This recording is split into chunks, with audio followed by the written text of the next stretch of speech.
in front of your desk, you sit them down and make them understand. Listen, when you sign this now, it's a possibility you can go to war. Yeah, it's a possibility you can be in foreign countries. Yeah, it's a possibility you're gonna miss a lot of things of social life because you have to be trained to understand structure and purpose. I think we all Yes.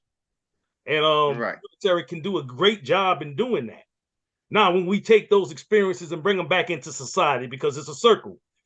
Society was one way let's say when we came in our times. I went in '89, and you were 3 years ahead of me, right? I came in 86. Yeah. So I came in '89. Society at that time was more masculine. I want you to look at this now. Yes. So the people from that society at that time went into the military, right? America is not, it wasn't perfect. Of course, we still struggle had things going on, racism, discriminations, and all those things. But a real man pushes through. And so society was creating more masculine men that even as minorities, we went in, we saw some things, and you know that, T. We know you. Come on, bro. You know. Oh yes. Oh Same. yes. We were able to say, okay, I know that's not right, but it's not going to break me. I'm not going to allow that system, even in the military, to break me. Whether I Right. see it's racism, is it racism? Yes, yes, it is. It That, was. that's never gonna go away. That's something that's been So let's here deal with it. Let's deal with it. forever. We just got to deal with it, and we just hope that we can appeal to other people to where they can respect me as I Right. respect them. Right. And see, this is what I want to make sure this concept is understood. Even in the military, we dealt with, as minority soldiers, we dealt with racism. When it came to promotions, when it came to getting nominated or selected for certain things, that was there. You had to be exemplary. I mean, Mhm. you really had to get Yes. to get considered for certain things.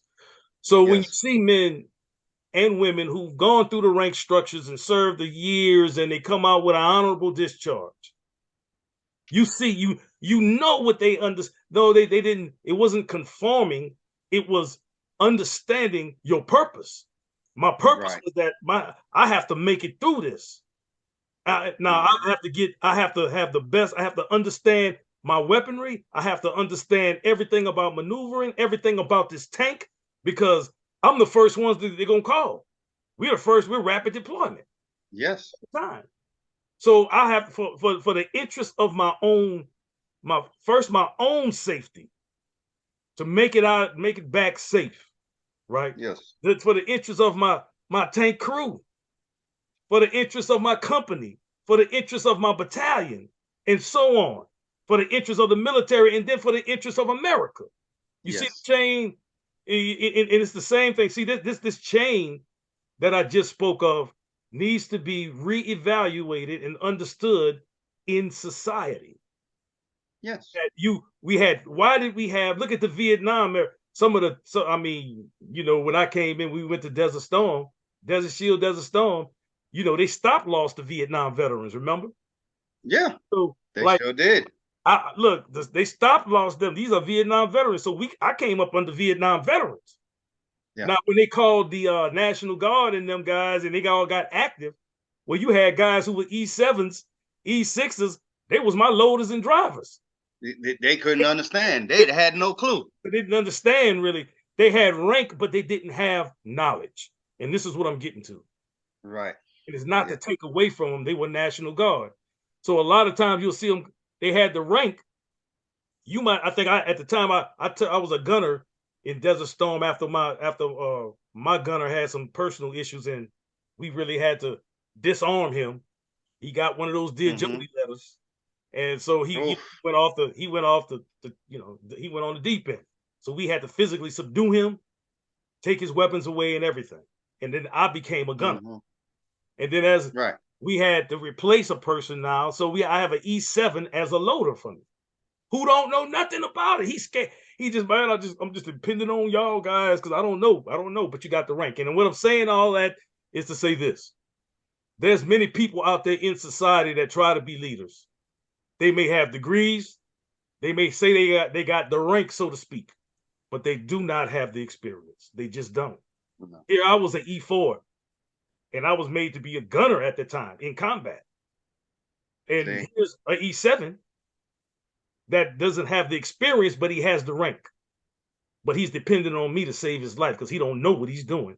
He can convince other people that he do, but when it's time to go to war, that's when you see everything. So what I'm saying is that I want you to answer this, brother, is this the same thing we're seeing in society today with our young men and women? Do the so-called leaders, the so-called people of position, whatever the Kanye Wests or whatever the fools are that think that say that they're about leadership and trying to lead or not lead or be an example of leadership to people, and then show chaos at the same time in their behavior and their inability to lead.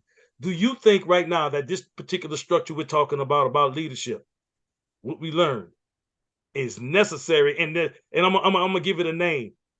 Costume knowledge is for that E7 that didn't know what he was talking about. Not to take nothing from him, but he had the rank, but he didn't have the experience. I'm calling that costume knowledge. What about you? That is definitely costume knowledge.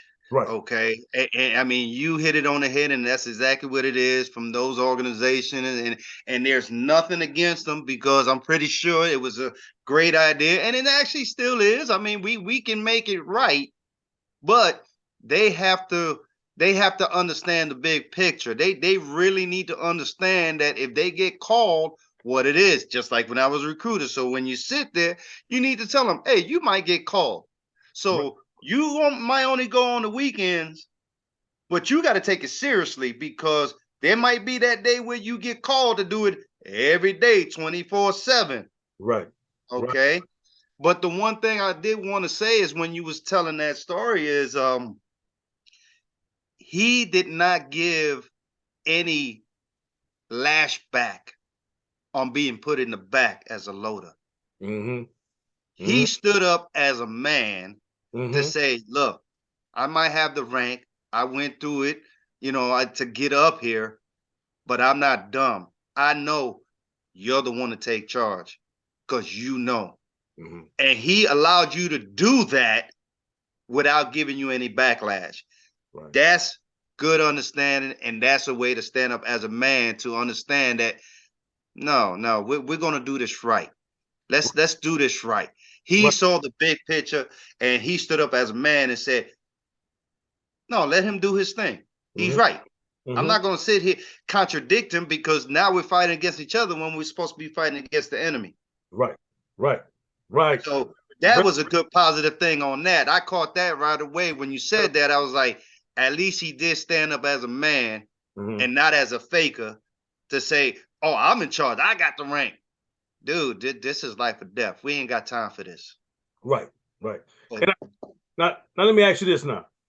And that's very I like the way that you put that. That he did recede and did yes, not try to say flex his rank. Because we're yes. in combat anyways. We ain't nothing you can't flex no rank out there. You know No, that. no. On the front line, ain't no rank. You Well, know he was gonna lose anyway. He would have lost that right battle. here.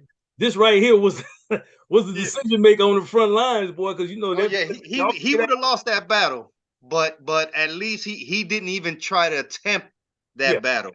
right. And I'm saying that because when I look at our society today, what's going on in society, in particularly in Hmm. the urban communities in particular, um, there's a lot of costume knowledge, man. It's a lot of Yes. people that will come on and create a platform or whatever it may be, just to reinforce negativity.